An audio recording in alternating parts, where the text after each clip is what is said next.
Imagine só. O ano é 1945. A poeira da Segunda Guerra Mundial tinha acabado de baixar, mas a Europa estava em ruínas. As cidades estavam devastadas, com edifícios destruídos e ruas desertas. A guerra havia deixado um rastro de destruição e sofrimento, e a reconstrução parecia uma tarefa monumental. Duas superpotências emergiram das cinzas: os Estados Unidos, capitalistas, e a União Soviética, comunista. Essas nações, com ideologias diametralmente opostas, começaram a moldar o futuro do mundo. A rivalidade entre elas não era apenas política, mas também econômica e militar. Era o começo da Guerra Fria, e a Europa se tornou o palco dessa disputa ideológica.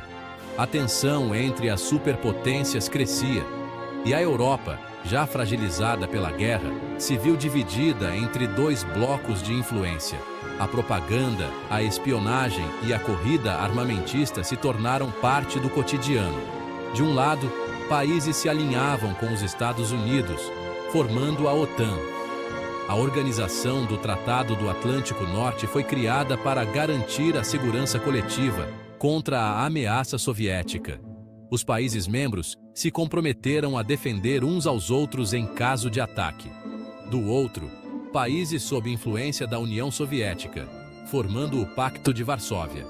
Este pacto foi a resposta soviética à OTAN, unindo os países do leste europeu sob a liderança de Moscou.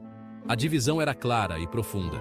Uma linha imaginária, que Winston Churchill chamou de cortina de ferro, dividia o continente. Esta metáfora representava a separação física e ideológica entre o leste e o oeste. A cortina de ferro não era apenas uma barreira política, mas também cultural e social. E a Alemanha? Bom, a Alemanha, derrotada na guerra, também foi dividida. As potências vencedoras decidiram dividir o país em zonas de ocupação, cada uma controlada por uma das 4 principais nações aliadas: Estados Unidos, União Soviética, Reino Unido e França. A parte oriental, sob influência soviética, e a parte ocidental, sob influência dos aliados.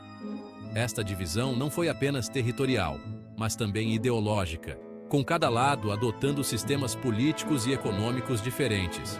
Berlim, a antiga capital, situada no coração da Alemanha Oriental, também foi dividida. A cidade se tornou um microcosmo da Guerra Fria, com o Muro de Berlim erguido em 1961, simbolizando a divisão do mundo em 2 blocos antagônicos. E essa divisão, meus amigos, essa divisão ia muito além de mapas e acordos políticos. Ela afetava a vida cotidiana das pessoas, separando famílias e amigos, e criando um ambiente de desconfiança e medo. Ela dividia famílias, amigos, e cortava a alma da Alemanha em 2. As histórias de sofrimento e saudade são inúmeras, com pessoas tentando desesperadamente se comunicar e se reunir com seus entes queridos do outro lado do muro. A divisão da Europa deixou cicatrizes profundas que perduraram por décadas. Agora, imagine a seguinte situação: Berlim Ocidental, uma ilha capitalista no meio do Mar Vermelho do comunismo. Uma cidade que, apesar de estar cercada por um regime comunista, prosperava e se destacava como um farol de liberdade e prosperidade. Enquanto a Alemanha Oriental enfrentava dificuldades econômicas e restrições de liberdade, Berlim Ocidental florescia.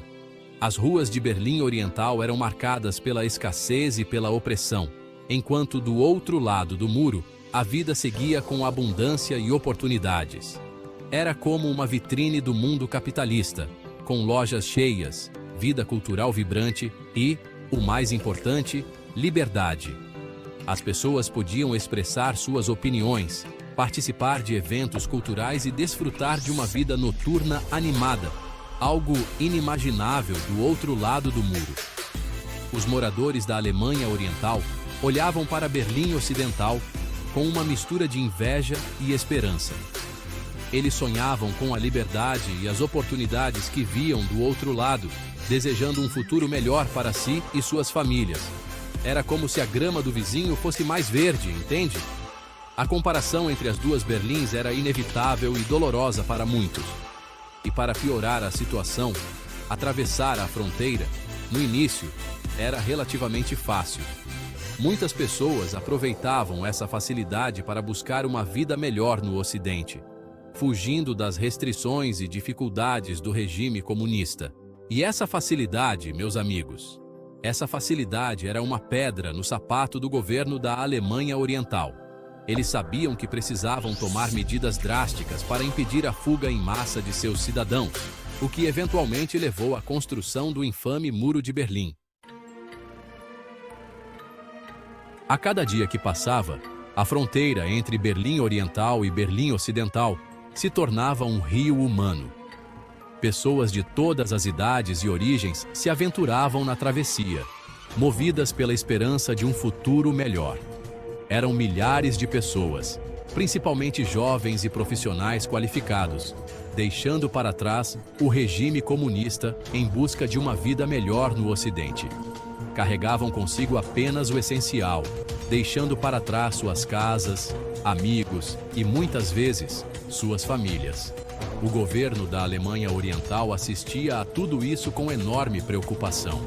A cada dia, mais e mais cidadãos escapavam, enfraquecendo a economia e a força de trabalho do país. A fuga em massa de seus cidadãos era um golpe duro, tanto na mão de obra quanto na imagem do país. As fábricas ficavam vazias, as ruas desertas e o moral da população despencava. Eles precisavam agir, e precisavam agir rápido. Reuniões de emergência foram convocadas, e a tensão entre os líderes era palpável. A pressão para encontrar uma solução imediata era imensa. A solução? Drástica, meus amigos, drástica. Construir um muro. Um muro que não apenas dividisse a cidade fisicamente, mas que também simbolizasse a divisão ideológica entre o Oriente e o Ocidente. Um muro que separasse, de uma vez por todas, Berlim Oriental de Berlim Ocidental.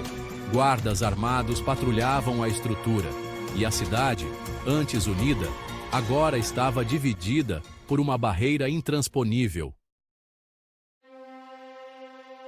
Na madrugada fria de 13 de agosto de 1961, a população de Berlim acordou com um som que jamais esqueceriam: o barulho ensurdecedor de martelos, picaretas e concreto sendo erguido. O exército da Alemanha Oriental, com o apoio da União Soviética, começava a construir o que ficaria conhecido como o Muro de Berlim. Não era apenas uma barreira física, era uma cicatriz na cidade, no país e na história. Arame farpado, blocos de concreto, torres de vigilância, guardas armados com ordens de atirar para matar.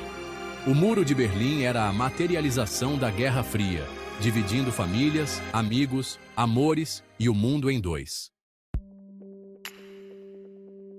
Imaginem só: Berlim, uma cidade que pulsava, agora dividida, cortada ao meio por um muro de concreto.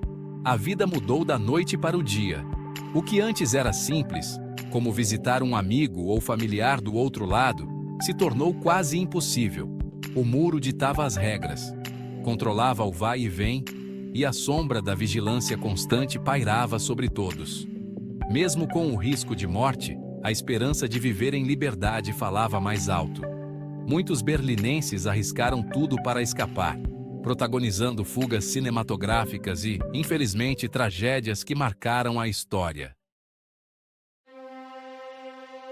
A História do Muro de Berlim é um livro com capítulos de superação, ousadia, mas também de tristeza e perda.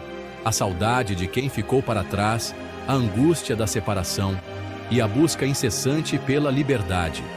Túneis cavados com colheres, balões de ar quente, carros com compartimentos secretos. Valeu tudo para cruzar a fronteira. Cada tijolo do muro testemunha da coragem de quem ousou desafiá-lo e da tristeza daqueles que perderam a vida buscando um futuro melhor. No final da década de 80, o vento da mudança começou a soprar na União Soviética. Mikhail Gorbachev, o novo líder, tinha um discurso diferente, mais aberto, com promessas de reformas e transparência. A perestroika e a glasnost, palavras que ecoavam como sinfonia aos ouvidos sedentos por liberdade, trouxe um raio de esperança para a Europa Oriental. A pressão popular por democracia e melhores condições de vida aumentava a cada dia, e o Muro de Berlim, antes símbolo de força, começava a ruir, tijolo por tijolo, na mesma velocidade que a União Soviética se fragmentava. 9 de novembro de 1989. Uma data para ser gravada na memória. Um marco na história. O Muro de Berlim, que por 28 anos dividiu a cidade, famílias e o mundo, começava a ser derrubado. Não pela força bruta de tanques, mas pela vontade inquebrável de um povo que ansiava por liberdade. A euforia tomou conta das ruas, abraços, sorrisos, lágrimas, uma explosão de alegria contagiou o mundo inteiro. O muro caía, e com ele, a Guerra Fria se aproximava do fim.